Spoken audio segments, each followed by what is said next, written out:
1 tsp tandoori masala,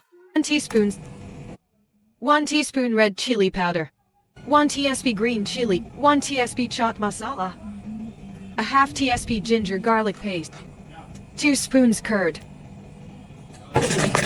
Mix everything well. For PC mutton chap, the masala should be applied. Now put the chop in the cooker with the spice and add a half glass of water.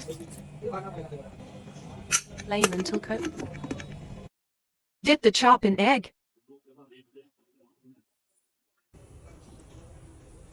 Deep fry the chop in oil.